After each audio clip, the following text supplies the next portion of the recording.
Troostite. Troostite. This is the another constituent of steel obtained by quenching,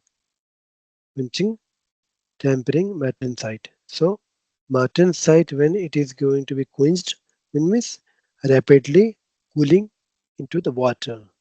So at that particular temperature, we just put that iron carbon mixture or alloy into directly into water so that it can get it can cool down themselves very easily or very fastly. That is the process of doing quenching. It is the composed of cementite phase in a ferrite matrix and cannot be resolved by light microscope.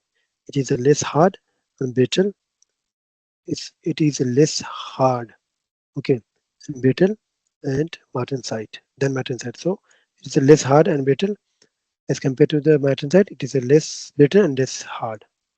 Okay, it is also produced by cooling the metal slowly until the transformation of begins and then rapidly to prevent the completions. It has a dark appearance on etching.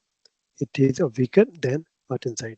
So what is etching? Etching means when you know mm, do the reactions of that particular material with some kind of acid. Okay, so that reaction is known as etching. Etching means you know erasing the material, okay, eroding the material with the help of some other agent is known as etching.